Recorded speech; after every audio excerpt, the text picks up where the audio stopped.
کہنے والے میں عمرہ کے سفر میں تھا تو مجھے اس بزرگ نے یہ بتایا کہ وہ بھی امامہ شریف جب باندھتے تھے تو اتنا لمبا ترا ان کا بھی ہوتا تھا، یہ جو شملہ ہے کھڑا اس طرح سے رہتا تھا، اور یہ متوے بڑے جلتے ہیں ہمارے امامے سے، ان کو بڑی یہ امامہ گڑتا ہے ان کو، ہاں لال دوپٹہ نہیں گڑتا لیکن امامہ شریف بہت گڑتا ہے۔ کئی مرتبہ ہمیں اٹھا کر کے لے جا کر خصوصی جگہ پر بٹھاتے ہیں، بہت سارے معاملات ہوتے ہیں۔ تو جو بزرگ آئے ہوئے تھے وہ زیارت کے لیے روضہ رسول کے پاس سے گزر رہے تھے، ابھی باب السلام میں داخل ہوئے تھے، تو دو چار یہی عقل کے اندھے جو ہر کسی کو پکڑ کر کے سوچتے ہیں کہ ہم اپنا سارا بجھا ہوا سب ان کے دل میں بھی ڈال دیں گے، کہنے لگے مولوی صاحب آئے ہو نا، انڈیا پاکستان کے ہی ہوں گے، ارے حضور کے دربار میں آئے ہو، اتنا اونچا یہ تاج لے کر کے آئے ہو، حضور کے دربار میں آئے ہو، اتنا اونچا یہ شملہ، اتنا اونچا تاج لے کر کے جا رہے ہو، یہ تو بادشاہوں کی علامت ہے کہ بڑے بڑے تاج اس طرح سے پہن کے آتے ہیں، حضور کی بارگاہ میں تو خادم کی حیثیت سے آنا چاہیے۔ بات تو بڑی میٹھی لگ رہی تھی اور ہم کو بھی ایسا لگا کہ ہاں انہوں نے بڑے پوائنٹ پر نقطے پر جو ہے سوال کیا، لیکن اللہ والے اور رسول پاک کے غلاموں کا حال ہی کچھ اور ہے۔ انہوں نے کہا کہ بالکل صحیح کہا آپ نے، تاج ہم پہن کر کے آئے ہیں لیکن ابھی ہم جا رہے ہیں روزے کے پاس، جب سر جھکے گا تو تاج بھی جھک جائے گا، یہ سارا ترا یہ سارا تاج جھک جائے گا جب روزے کے سامنے ہم جائیں گے۔ سر سوئے روزہ جھکا پھر تجھ کو کیا، اعلیٰ حضرت فاضل بریلوی رضی اللہ تعالیٰ عنہ نے فرمایا۔ بہرحال بات یہاں پر یہ ہے کہ اپنے آپ کو اس رسول تک پہنچا دو، یہی دین ہے، یہی دین ہے، اور اپنے بجھے ہوئے چراغ کو روشن کرنا ہے تو قریب ہونا ہوگا اور اپنے بجھے ہوئے چراغ کو تھوڑا سا جھکانا بھی ہوگا، یوں کہنا ہوگا میں مجرم ہوں آقا مجھے ساتھ لے لو، یہ نہیں کہ تم وہاں جا کر کہو امتی بھی رسول کے برابر ہو جاتا ہے، معاذ اللہ رب العالمین، وہ تو ہمارے بڑے بھائی کی طرح تھے رسول، وہ عام لوگوں کی طرح کھاتے پیتے تھے۔ جب یہ کہو گے تم اڑے ہوئے ہو، کھڑے ہوئے ہو، اکڑے ہوئے ہو، بارگاہ مصطفیٰ میں آنے والوں کا حال تو یہ تھا، نفس گم کردہ می آیت جنید و بایزید اینجا، جنید بغدادی اور بایزید بسطامی جب وہاں آتے تھے سانسوں کو روک لیتے تھے، سانسوں کو روک لیتے تھے روزے کے سامنے، کہتے تھے کہ ہماری نکلنے والی سانسوں سے کبھی روزے کی بے ادبی نہ ہو جائے۔ ہاں بڑے بڑوں کا حال تو یہ تھا، وہاں پر تاجداروں کو بھی دیکھا۔ اعلیٰ حضرت فاضل بریلوی نے کیا خوب کہا، میں اس گلی کا گدا ہوں میں جس میں مانگتے تاجدار پھرتے ہیں، اس گلی کا گدا ہوں میں جس میں مانگتے تاجدار پھرتے ہیں، ارے منگتا تو ہے منگتا کوئی شاہوں میں دکھا دو جس کو میرے سرکار سے ٹکڑا نہ ملا۔ بڑے بڑے وہاں پر خم نظر آتے ہیں، سر خمیدہ نظر آتے ہیں، عاجزی ضروری ہے۔ تو یہاں پر آیت کریمہ کے اس لفظ پر میں بات کر رہا تھا، اے ایمان والو ایمان لاؤ اللہ پر اور اس کے رسول پر، اس کے رسول پر۔ یہاں رسول سے مراد محمد مصطفیٰ صلی اللہ علیہ وسلم کی ذات ہے۔ اب یہ خطاب سارے یہودیوں، عیسائیوں، سارے لوگوں کے لیے بھی ہے جو پہلے ایمان رکھتے تھے اللہ اور اس کے رسولوں پر۔ اب ان سے کہا جا رہا ہے اب تم اس رسول پر ایمان لاؤ تبھی تمہاری فلاح ہے، تبھی تمہاری نجات ہے، ورنہ اگر تم یہ کہو گے کہ ہمارے لیے وہ نبی اور وہ رسول کافی ہیں تو تمہارا ایمان نفع نہیں دے گا۔ حضور کے آنے کے بعد سب پر حضور پر ایمان لانا ضروری ہو گیا۔ اے مسلمانوں اب میں آپ کی طرف آتا ہوں، یہ خطاب تو ان کے لیے بھی تھا، اب آپ کی طرف، آپ رسول پر ایمان لائے، آپ رسول پر ایمان لائے۔ کل ایک فارمولہ میں نے بتایا، کسی چیز کو ماننے کا مطلب یہ ہے کہ اس چیز کی جتنی خصوصیات ہیں سب کو مانو۔ بات سمجھ میں آ رہی ہے؟ اگر آپ برف کو مانتے ہیں تو پھر یہ بھی ماننا پڑے گا کہ وہ ٹھنڈا ہوتا ہے۔ آگ آپ تسلیم کرتے ہیں، ہاں میں نے دیکھا ہے، تو آپ کو یہ بھی ماننا پڑے گا آگ گرم ہوتی ہے۔ اگر کوئی یہ کہے کہ نہیں آگ ٹھنڈی ہوتی ہے برف گرم ہوتا ہے تو گویا کہ نہ آپ برف کو مانتے نہ آگ کو مانتے۔ ماننے کا مطلب ہوتا ہے کہ اس کی سارے لوازمات اور خصوصیات کے ساتھ مانا جائے۔ اذا ثبت الشیء ثبت بلوازمہ، قاعدہ ہے جب کوئی چیز ثابت ہوتی ہے تو اس کے اپنے لوازم کے ساتھ ثابت ہوتی ہے، ورنہ خالی ہاں آپ یہ کہتے ہیں انسان کو میں جانتا ہوں اور میں تسلیم کرتا ہوں کہ ہاں انسان ہوتا ہے، لیکن 4 پیر والا ہوتا ہے، تو میاں تم نے تو انسان دیکھا ہی نہیں، انسان دیکھا ہی نہیں، 4 پیر والا کہاں سے دیکھا آپ نے؟ تو انسان کی جو خصوصیات ہے اس کے ساتھ تم مانتے ہو تو ٹھیک ہے، ہم کہیں گے ہاں انسان کو مانتا ہے۔ اب بات رسول کی ہے، رسول پر اب ایمان لانا ہے تو ویسا رسول مانو جیسا رب تعالیٰ کی مرضی ہے، ایسا نہیں جیسے چلے والوں کی مرضی ہے، رب تعالیٰ کی مرضی ہے۔ قرآن میں اس رسول کے متعلق فرمایا عزیز علیہ ما عنتم حریص علیکم بالمؤمنین رؤوف الرحیم، وہ رسول ہے تمہارے پاس جس کو تمہارا تکلیف میں پڑنا دیکھا نہیں جاتا، رؤوف ہے، رحیم ہے، اس رسول کی صفات ہے۔ اور اللہ تعالیٰ نے علم کے متعلق اس رسول کے متعلق فرمایا وَعَلَّمَكَ مَا لَمْ تَكُنْ تَعْلَمْ، اے رسول ہم نے آپ کو ساری چیزیں سکھا دی جو کچھ آپ نہیں جانتے تھے، تو رسول کو عالم بھی تسلیم کرنا ہوگا۔ یہ تمام چیزیں رسول کی جو خواص ہیں وہ ماننا ہوگا آپ کو۔ ہاں آپ یہ کہتے ہیں ہم رسول پر تو ایمان لائے لیکن ہم رسول کو مجبور سمجھتے ہیں، تو معاذ اللہ آپ نے رسول کو مانا ہی نہیں۔ اب بعض لوگ کہتے ہیں کہ رسول جو ہے ہم اسے تو مانتے ہیں لیکن غیب کی خبریں دینے والا نہیں ہے، تو پھر وہ رسول ہی نہیں ہے۔ نبی جو لفظ ہے، نبی کا مطلب ہی ہوتا ہے غیب کی خبر دینے والا، اور اگر وہ غیب کی خبر نہیں دیتا تو پھر نبی کس لیے کہتے ہو؟ ڈکشنری میں اٹھا کر کے دیکھ لو، نبی کا معنی ہی یہی ہے، نبی کا مطلب چھپی ہوئی چیز کو بتانے والا۔ تو میرے عزیزو، یہ جتنے بھی مسائل آئے، جن لوگوں نے حضور کی ذات پر اعتراضات کیے، انکار کیا، گویا کہ انہوں نے رسول کو پورے طور پر تسلیم نہیں کیا۔ حضور پاک صلی اللہ تعالیٰ علیہ وسلم پر جب ایمان لاؤ تو ان کے پورے کمالات، ان کے جمالات کے ساتھ ایمان لاؤ، ہاں جیسے صحابہ ایمان لاتے تھے۔ صحابہ کا عقیدہ تو یہی تھا وَأَحْسَنُ مِنْكَ لَمْ تَرَ قَطُّ عَيْنِي، آپ سے زیادہ حسین میری آنکھوں نے دیکھا ہی نہیں۔ حضور پر ایمان لانے والے صحابہ یہی کہتے تھے، بلکہ صحابہ میں حضرت عباس رضی اللہ تعالیٰ عنہ کا ایمان تو یہ ہے کہ جب بارش نہیں ہوتی تو ان کے وسیلے سے دعا کی جاتی تھی۔ ہاں حضور پاک صلی اللہ تعالیٰ علیہ وسلم کے چہرے پاک کے وسیلے سے دعا کی جاتی، بارش آ جاتی۔ اب 1400 سال کے بعد بہت ساری چیزوں کے اختلافات دیکھنے کو آ گئے۔ رسول پاک صلی اللہ تعالیٰ علیہ وسلم کی ذات کو لے کر بعضوں نے مدد کا انکار کیا، وسیلے کا انکار کیا، بہت سارے لوگوں نے ان کی تعظیم کا بھی انکار کر دیا۔ تعظیم جو ہے صرف اللہ کی ہو، باقی کسی کی نہ ہو۔ حضور کی ذات کو انہوں نے ایک قاصد اور ایک پوسٹ مین کی حیثیت دے دی کہ وہ پیغام لانے والے تھے، پیغام لائے اور چلے گئے، بس ان کا کام اتنا ہی تھا۔ نعوذ باللہ من ذالک، اگر اتنا ہی کام تھا تو جبرائیل بھی یہ کام کر سکتے تھے۔ جبرائیل فرشتے ہیں، وہ بھی یہ کام کر سکتے ہیں کہ صرف پیغام لوگوں تک پہنچا کر یا کوئی کتاب کہیں اونچے ٹیلے پر رکھ کر کے چلے جاتے۔ رسول پاک صلی اللہ تعالیٰ علیہ وسلم کی ذات کو اگر اتنے ہلکے میں لیتے ہو تو گویا کہ ایمان تم لائے نہیں۔ حضور پر جیسا ایمان لانے کا حق ہے ویسا ایمان لائے نہیں۔ اسی لیے بار بار میں کہتا ہوں کہ حضور پاک کی ذات کو ہلکے میں نہ لو۔ اے مسلمانوں، اللہ کے نبی صلی اللہ تعالیٰ علیہ وسلم کو ویسے مانو جیسے ان کے صحابہ نے انہیں مانا تھا، صدیق اکبر اللہ تعالیٰ عنہ نے مانا تھا۔ کیا بات ہے، اگر حضور کی ذات کی کوئی اہمیت نہ ہوتی تو کیا رسول پاک ایسا کہتے؟ جب حضرت عمر آئے اور ان سے پوچھا رسول پاک نے، عمر تم مجھ سے کتنی محبت کرتے ہو؟ تو حضرت عمر نے کیا کہا؟ یا رسول اللہ، اپنے رشتہ دار، اپنے ماں باپ، اپنے مال سب سے زیادہ، لیکن جان سے زیادہ نہیں۔ تو رسول پاک صلی اللہ علیہ وسلم نے فرمایا، عمر ابھی تمہارا ایمان مکمل نہیں ہوا۔ اگر حضور کی ذات کی اہمیت نہ ہوتی تو کیا حضور ایسا کہتے؟ ہاں باقی سب تو تم نے مان لیا ہے سب سے زیادہ۔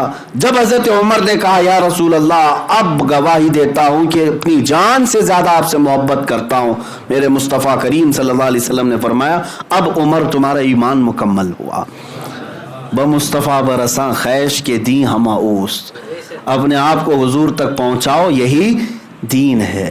ہاں الا لا ایمان لمن لا محبت لا، اس کا ایمان ہی نہیں جس کے سینے میں ان کی محبت نہیں، جس کے سینے میں ان کی محبت نہیں، ایمان ہی نہیں ہے۔ ایمان یہیں سے شروع ہے حضور پاک صلی اللہ علیہ وسلم۔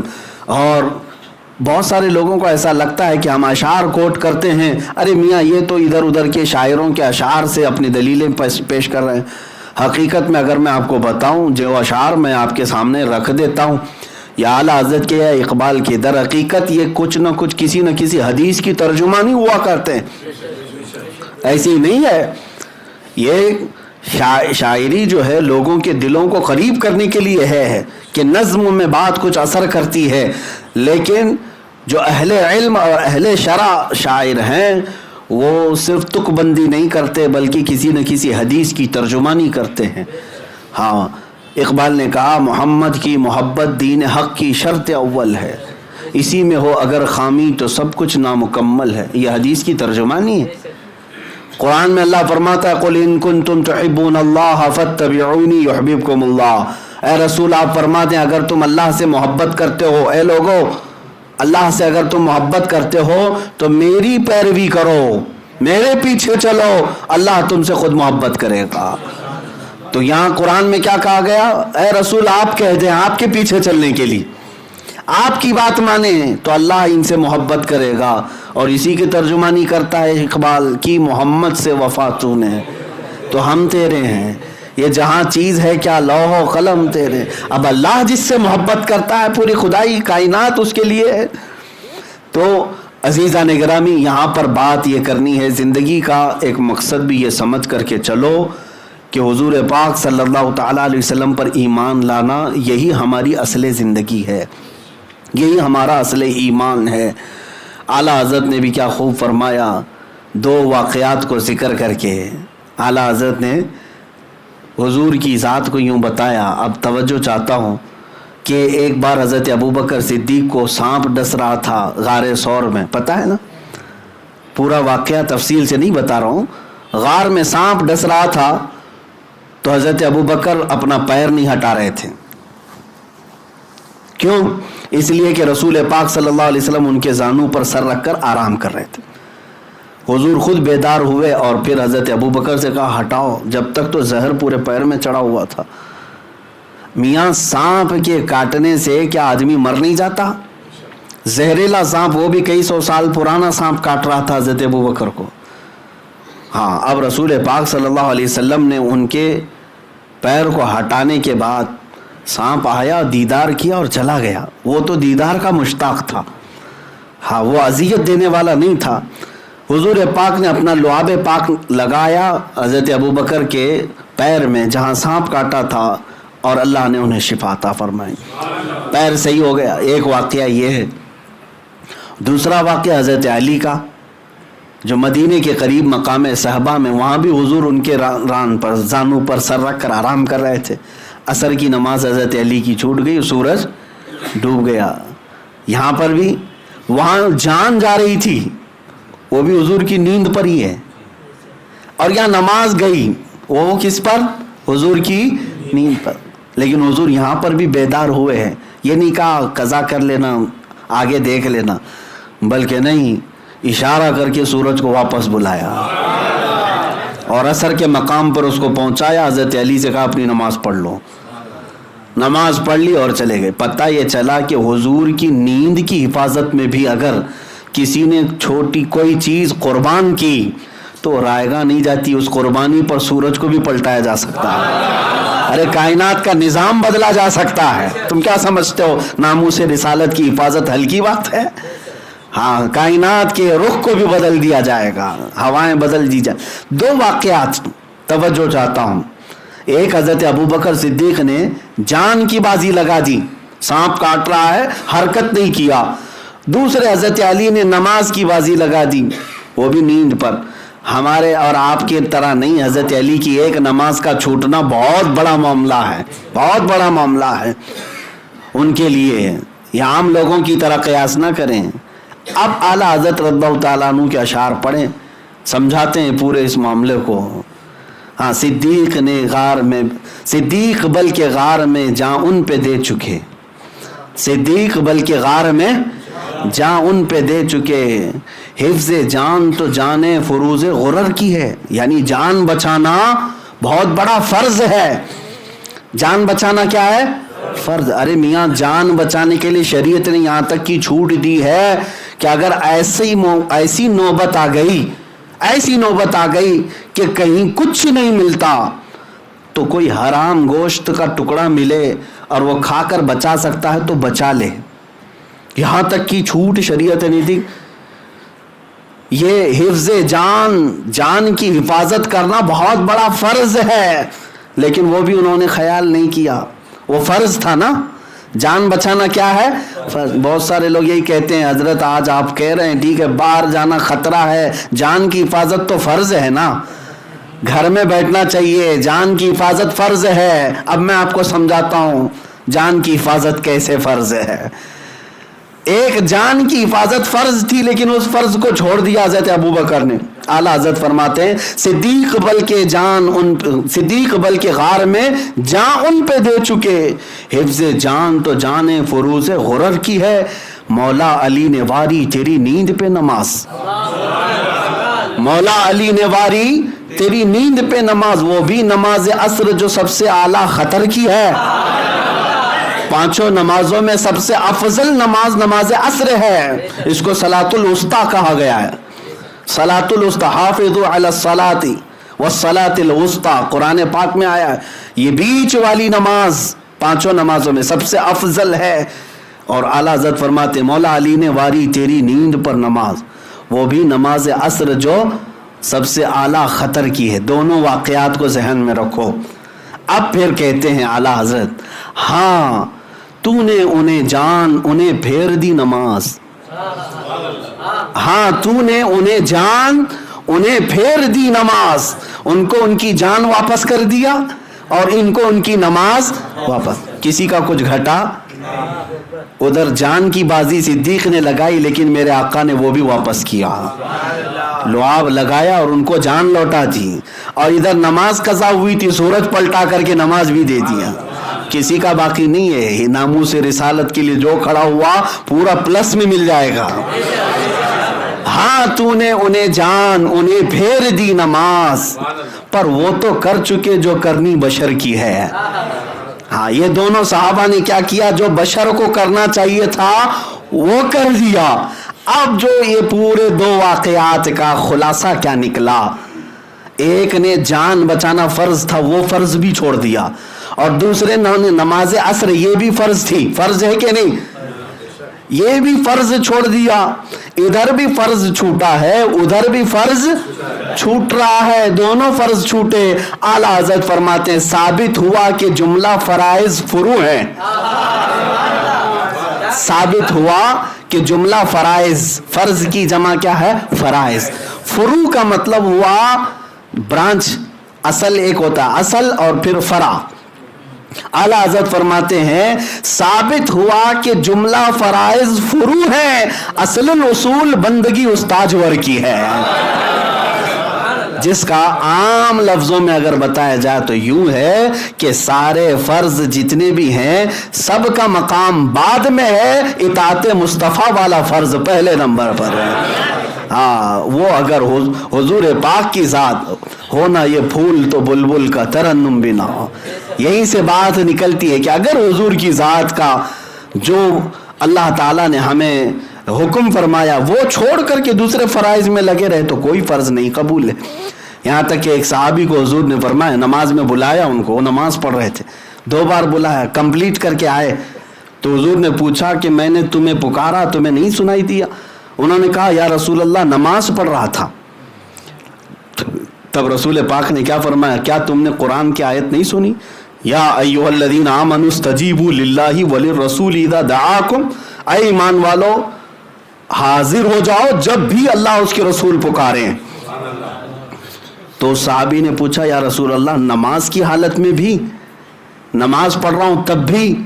تب رسول پاک نے فرمایا ہاں، اگر نماز چھوڑ کر کے 1 رکعت پڑھے تھے اور چھوڑ کر حضور کے کام میں آتے، اور حضور پاک نے اگر انہیں بازار بھیجا کام کے لیے یا کسی کو سودا خرید کر پہنچانے کے لیے، وہ سارا کام کیا، بازار گیا، لوگوں سے ملاقات کیا، کسی کے گھر پہنچا، واپس آیا تو فرمایا گیا جہاں سے نماز چھوٹی تھی وہیں سے آگے کی کمپلیٹ کرو، شروع سے نہیں لوٹایا جائے گا، جہاں سے چھوڑ کے گئے تھے وہیں سے۔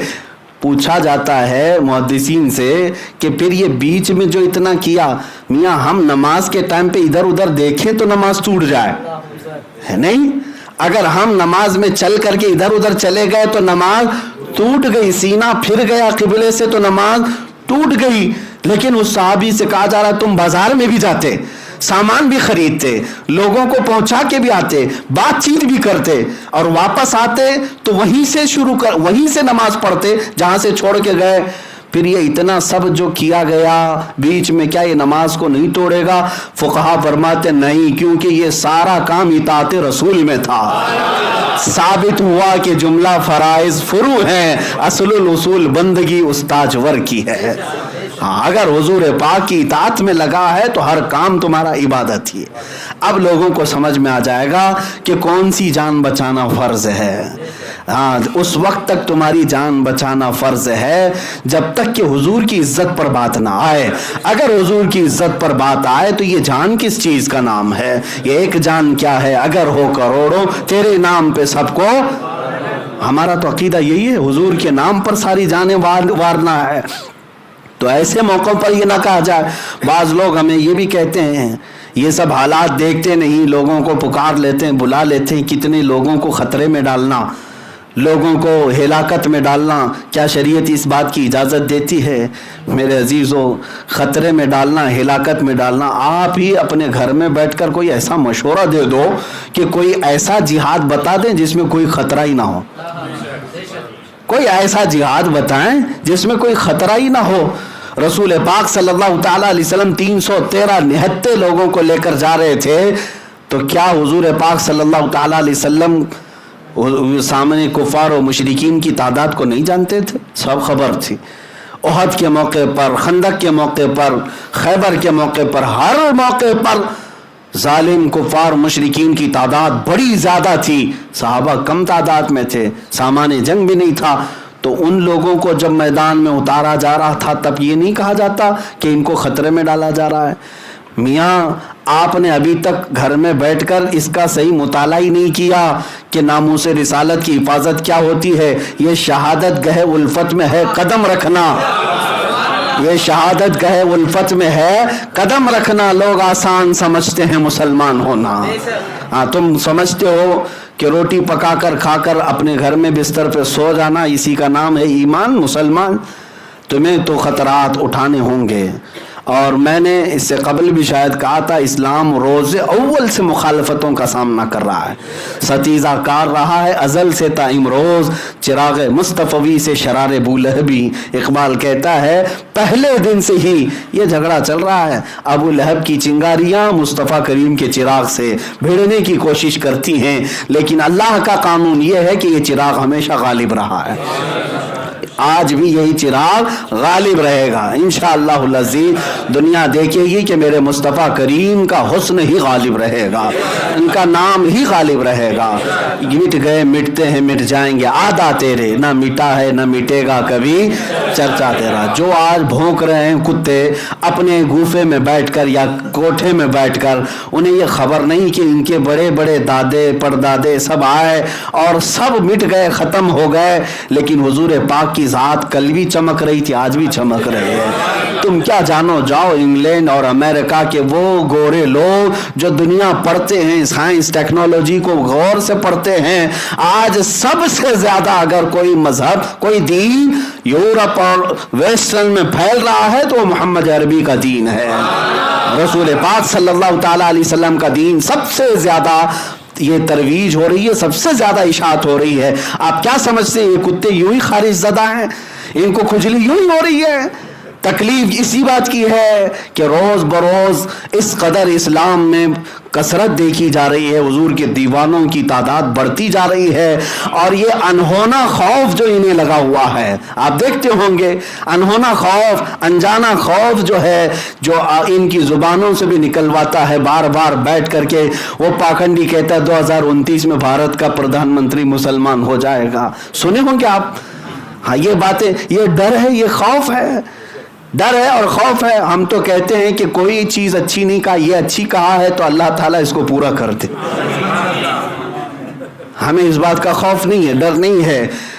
ہاں، اگر مذہب، ذات اور اس چیز کا کھیل کھیل رہے ہو تو زیادہ دن تک یہ کھیل چلے گا نہیں، زیادہ دیر تک یہ کھیل چلے گا نہیں۔ ان کو یہ پتہ ہے یہ ساری چیزیں حقیقت کیا ہے اور یہ جھوٹ کیا ہے۔ عزیزان گرامی، حضور کی ذات کے متعلق تو اتنا میں کہوں گا، اس سے قبل بھی بہت سارے آئے جنہوں نے حضور کے نام سے لوگوں کو للکارا تھا، لیکن ان کی زندگی بڑی ذلت میں گئی، اور پھر ہم یہ پکار کر کل بھی کہتے تھے، آج بھی کہتے ہیں، رہے گا یوں ہی ان کا۔ ہاں، کل بھی ہم یہی کہتے تھے، آج بھی یہی کہیں گے انشاءاللہ، ہماری نسلیں بھی کہیں گی، رہے گا یوں ہی ان کا، پڑے خاک ہو جائیں جل جانے والے۔ یا رسول اللہ، تو گھٹائے سی کسی کے نہ گھٹا ہے نہ گھٹے گا، جب بڑھائے تجھے اللہ تعالیٰ تے۔ حضور کی ذات کو اللہ نے اتنا بلند کیا، اتنا بلند کیا ہے، جو کتے تھوکتے ہیں وہ اپنے منہ پر تھوکتے ہیں۔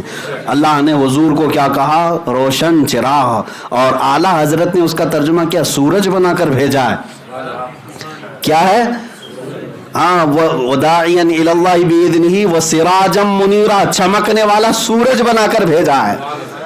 حضور پاک صلی اللہ تعالیٰ علیہ وسلم کو سورج بنا کر بھیجا ہے۔ اب اس کی تشریح میں جاؤں گا تو بڑا طویل ہو جائے گا۔ آپ کو پتہ ہے، گیلیکسی کا علم رکھنے والے جانتے ہوں گے، چاند کی روشنی، ستاروں کی روشنی، یہ تاروں کی روشنی، ان کی اپنی اصلی روشنی نہیں ہوتی، یہ سب سورج کی روشنی ہوتی ہے، اور یہ دن میں سورج کی روشنی لیتے ہیں اور رات کو چمکتے رہتے ہیں۔ اور اعلیٰ حضرت نے اس آیت میں ترجمے میں کہا کہ اللہ نے اپنے نبی کو سورج بنا کر بھیجا۔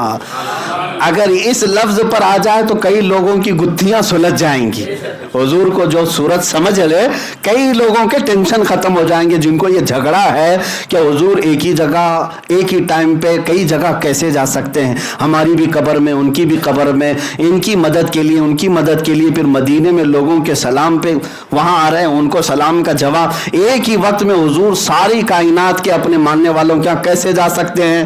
تم نے اپنے عقل کے گھوڑے دوڑائے اور انسانوں پر انہیں قیاس کیا۔ جب تم آیت کے ترجمے میں انہیں سورج کہو گے تب پتہ چل جائے گا کہ سورج یہاں نکلتا ہے، روشنی پاکستان میں بھی ہو رہی ہے، افریقہ میں بھی ہو رہی ہے، عرب میں بھی ہو رہی ہے، امریکہ میں بھی ہو رہی ہے۔ سورج ایک ہی ہے لیکن روشنی ہر جگہ ہے۔ کوئی یہ نہیں کہتا کہ سورج ہمارے ہاں آیا تھا تمہارے ہاں نہیں آیا، بلکہ انڈیا والا کہے گا ہاں میرے ہاں آیا تھا تو ہو سکتا ہے عرب میں بھی آیا ہی ہوگا، کیونکہ ایک ہی سورج ہے جو چمکتا ہے، پوری کائنات کو روشن کرتا ہے۔ اگر اس آیت کے ترجمے میں یہ سورج کا معنی مراد لے لو گے، کئی گتھیاں سلجھ جائیں گی۔ حاضر و ناظر کا مسئلہ، قبروں میں آنے کا مسئلہ، ان کے مدد کرنے کا مسئلہ، لوگوں کے دلوں کو روشن کرنے کا مسئلہ اور غیب جاننے کا مسئلہ، ساری چیزیں سلجھ جائیں گی۔ اعلیٰ حضرت کا ترجمہ اسی لیے کہتے ہیں کنز الایمان ہے، ایمان کا خزانہ ہے۔ ہاں، اگر کوئی محبت سے پڑھے تو سمجھ میں آ جائے گا کہ کہاں کہاں ایمان کی حفاظت ہوئی ہے۔ بات میں یہاں پر اصل میں آج تفسیر کی وجہ تقریر ہو گئی ہے، معذرت چاہتا ہوں، کیونکہ جب حضور کی عزت کی بات آتی ہے تو واقعی دل بھی مچل جاتے ہیں، اور ہم غلاموں کا حال بھی یہی ہے کہ ہم ہر محفل میں اپنے حضور کو ہی سننا چاہتے ہیں، کیونکہ وہ ہماری محفلوں کی جان ہے، ہماری محفلوں کی رونق ہے۔ ہم برسوں سے حضور کو سنا رہے ہیں اور سن رہے ہیں، لیکن آج بھی کبھی مذاق کم نہیں ہوا، کبھی کم نہیں ہوا، اور کثرت سے ہم روزانہ حضور پر درود پڑھتے ہیں۔ ایسا نہیں لگتا کہ بار بار ایک ہی چیز کیوں پڑھ رہے ہیں، بلکہ ہر درود میں لذت الگ آتی ہے۔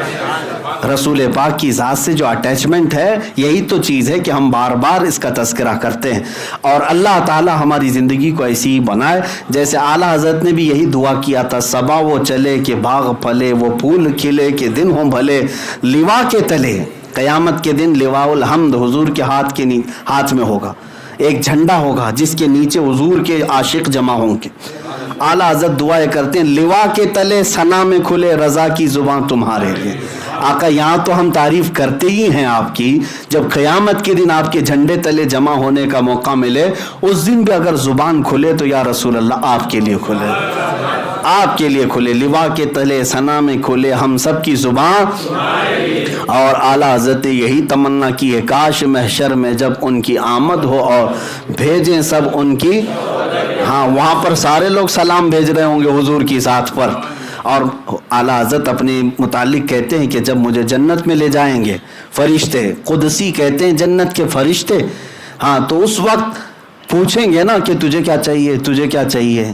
بہت سارے لوگ سلام کا یہ آخری شعر سمجھ نہیں پاتے تو میں آج بتاتا ہوں. جنت میں جانے کے بعد تمہاری تمنائیں پوچھی جاتی ہیں, دوپہر میں کیا کھانا ہے, ابھی کیا لوگے آپ, ہاں آپ کی خواہش کے مطابق کھانا ملے گا, ہر چیز جو تمنا کرے گا وہ سب ملے گا. تو وہاں پر پوچھنے کے لیے جو آئیں گے قدسی, اعلیٰ حضرت فرماتے ہیں وہ خدمت کے لیے لگائے ہوئے ہوں گے غلمان ہیں جو وہاں پر قدسی ہیں, وہ پوچھیں گے آپ کو کیا چاہیے, کون سا کھانا چاہیے, کون سی آرام گاہ چاہیے. لیکن فاضل بریلوی ایک عاشق کا حال یہ, مجھ سے خدمت کے قدسی کہیں ہاں رضا, ہاں رضا کا مطلب کیا چاہیے رضا, اس وقت بھی میں کہوں گا مصطفیٰ جان رحمت پہ لاکھوں. جب وہ مجھ سے کہیں گے کیا چاہیے رضا تو میں کیا کہوں گا مصطفیٰ جان رحمت پہ لاکھوں. ہاں ایک ہی چیز چاہیے, دنیا میں بھی وہی چاہیے تھا, آخرت میں بھی اور جنت میں بھی وہی چاہیے. اللہ تعالی حضور کے صدقے, ان کے غلاموں کے صدقے ہمیں حضور کی شفاعت کبریٰ عطا فرمائے اور حضور کا پڑوس بننا ہمارے نصیب میں عطا فرمائے. مولا کریم ایمان پر زندہ رکھے, ایمان پر خاتمہ عطا فرمائے.